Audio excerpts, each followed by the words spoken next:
2021 সালের পরে যখন পোস্টপোল ভায়োলেন্স হয়, ভারতীয় জনতা পার্টির বিধায়কদের ইনক্লুডিং এলওপি কেন্দ্রীয় নিরাপত্তা বাহিনী ভারত সরকারের পক্ষ থেকে দেওয়া হয়, কারণ সেই সময় নির্বাচিত বিধায়করাও একাধিক জায়গায় আক্রান্ত হয়েছিলেন।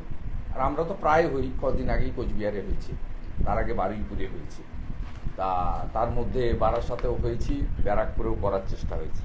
এ তো প্রায় সপ্তাহে সপ্তাহে হয়। তা আমি এবং শঙ্কর ঘোষ, আমাদের চিফ হুইপ অপোজিশন, আমরা 1 আগস্ট 2024 মাননীয় স্পিকার বিমান ব্যানার্জির নির্দেশের বিরুদ্ধে কলকাতা হাইকোর্টে গেছিলাম। সেখানে আমরা বলেছিলাম যে আমরা বিধানসভার ভিতরে আক্রান্ত হচ্ছি, আমাদের নরহরি মাহাতো, মনোজ টিগ্গারা আক্রান্ত হয়েছেন, লবিতে আক্রান্ত হয়েছে, আমাকে সরাসরি এসে পূর্বস্থলীর টিএমসি এমএলএ থ্রেট করেছে, আপনারা দেখিয়েছেন টিভিতে। তা এইসব ভিতরে বাইরে অনেক ঘটনা ঘটে, আমরা তার জন্য প্রস্তুত আছি, কারণ পশ্চিমবঙ্গে যা চলছে তাতে সাধারণ মানুষেরই নিরাপত্তা নেই, কোনো বোন দিদি কন্যার নিরাপত্তা নেই। সেক্ষেত্রে আমাদের নিরাপত্তা তো থাকবে না, এটা অত্যন্ত স্বাভাবিক। তা আমরা পিটিশন করেছিলাম যে কেন্দ্রীয় বাহিনী সিআরপিএফ সিআইএসএফকে গেটের বাইরে রেখে দেওয়া হয়। এরা কি চোর না ডাকাত? আর রাজ্য পুলিশ, কলকাতা পুলিশ, মমতা ব্যানার্জি, বিমান ব্যানার্জি সহ এদের পিএসওদেরকে ভিতরে অ্যালাউ করা হয়।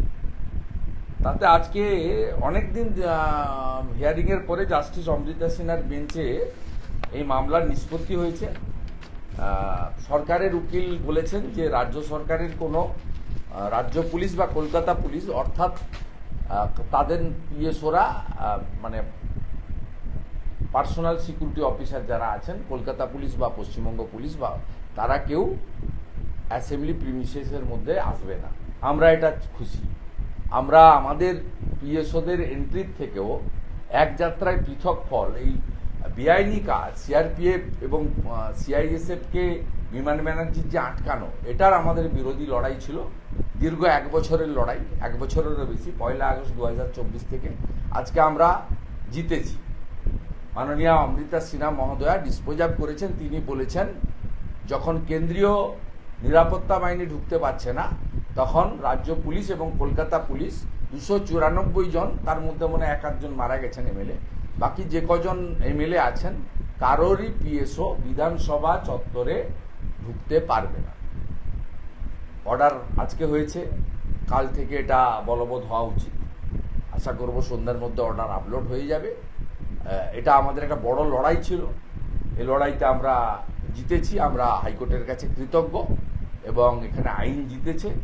এবং বিমান বন্দ্যোপাধ্যায়ের যে এক চোখ বন্ধ করে আরেক চোখে যে সিদ্ধান্ত, মমতা বন্দ্যোপাধ্যায়ের অঙ্গুলি হেলনে, এটা আজকে কার্যত নাল অ্যান্ড ভয়েড হয়েছে কোর্টে। It's a great victory for us. Second thing, আমরা আশা করি যে মুকুল রায়ের ডিফেকশন মামলা নিয়েও আমরা অনেক দিন ধরে লড়াই করছি।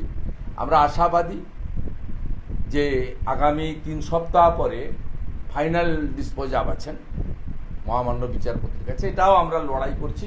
সংবিধানের যে 10th শিডিউল, যেটা বিমান বন্দ্যোপাধ্যায় মাননীয় স্পিকার মানেননি, সেটা নিয়েও আমাদের যে লড়াই, আমরা একটা হলেও আমরা এই লড়াইতে সংবিধান জিতবে, এটা আমরা আশা করব। এই লড়াইও আমরা চালাচ্ছি, এটা আমাদের কাছে দ্বিতীয় বিষয় ছিল।